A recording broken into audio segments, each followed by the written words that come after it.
Hello and welcome back to Newsroom Nigeria. This is where we give you hot, fresh, and sizzling news all day long. If this is your first time here, you have not subscribed to this channel, kindly click on the subscribe button down below. Also give this video a massive thumbs up. That way YouTube is able to recommend this video to other YouTube viewers all around the world. Lastly, please leave your opinions in the comment section below. Without further ado, let's delve right into the details of today's news. Peter Obi was recently seen standing next to Bishop David Oyedepo and other notable religious leaders inside a glory zone, completely engrossed in worship. Obi was strongly cautioned just 3 months ago not to travel to Shiloh 2026 or meet Oyedepo because of a controversy his comments caused. A notable presence in the glory zone was made by Peter Obi, the Labour Party's previous presidential candidate in the 2023 election. He joined other esteemed religious leaders in worship on Thursday, February 13, the day the Pentecostal Fellowship of Nigeria, PFN, commemorated its historic 40th anniversary. Not content to stop there, Obi also went to Abuja for the PFN Biennial 18 conference, where Bishop David Oyedepo gave a powerful and thought-provoking speech titled "Towards a Rebirth of a Church." On the internet, there are pictures of Obi with prominent Christian leaders, including Bishop Dr. Ramsin Bello, Dr. Pastor Paul Enoche, Pastor Femi Emmanuel, Bishop David Abioye, Bishop Francis Wale-Oke, Bishop David Bakare, Cosmas, Ilechukwu, and others. View the image and post below. On Thursday morning, Peter Obi joins Pentecostal Christians for worship at Glory Zone and message listening. Today, on Thursday afternoon, Peter Obi was present during business hours along with several godly youngsters to carry out a very valuable endeavor: worship God to the glory of God. Only 3 months have passed since Obi was admonished to avoid the 2026 Shiloh and to avoid meeting or seeking spiritual support from Oyedepo at the 2027 presidential elections. The warning stemmed from the criticism of his contentious position on night vigils as night shifts and his denunciation of the unbridled growth of churches in Nigeria.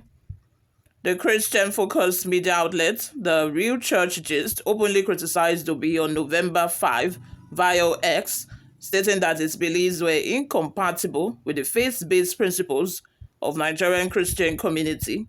What are your thoughts? Let's have them in the comment section below. The same Peter Obi will criticize that, why would people be going to night vigil when they have work or going to church during work hours? According to what we just finished read, even the reporter who wrote the article made it a point to mention that Peter Obi was in the church during work hours. So is that not contradicting what it says, or is that, sharing a memorable moment with, close people and also, trying to bask in God's, presence? What do you call it? Let me know what's your definition for all of this. Let me know in the comment section. Before we go, let's take a look at some of the reactions we got online. The first comment comes from Ajayi. It says, "Yes, Daddy failed him.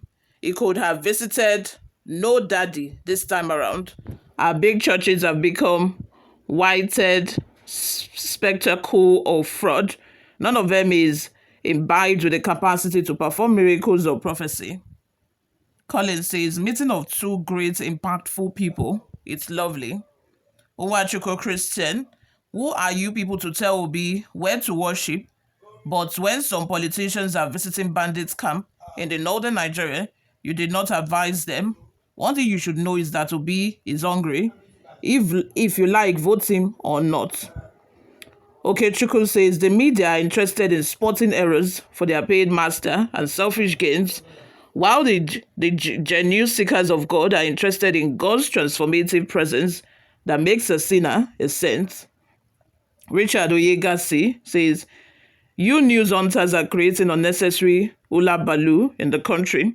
What is the big deal about Peter Obi going to worship God, whether in a June or in the desert. Abiola Adisa says, no room for yes daddy stuff again. Just attend the program and go to the next place. Philomena Sylvester says, Obi is a Christian and that cannot be changed. He may have made comments misinterpreted by the media, and the truth remains that we need more factories in Nigeria than churches.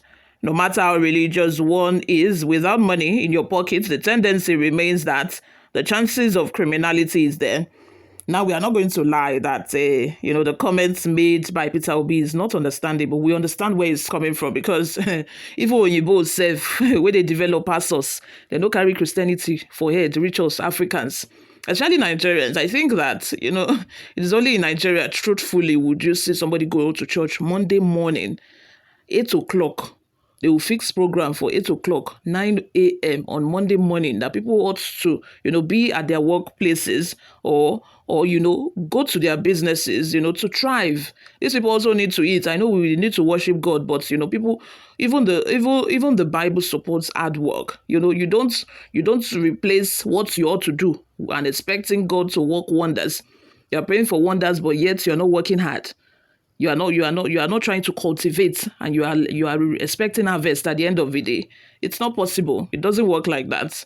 So I think that is the kind of angle that Peter Obi is coming from. And also, there are a lot of pastors that are taking advantage of this mentality, to grow themselves, grow their family, and the rate at which churches are springing up every single day. You would think that our sins in Nigeria ought to have reduced by now, but no, corruption is on the rise. Sylvester Okereke says, any Nigerian citizen have a right to worship God at any worship center, whether in any church or in any mosque. Of course, yes.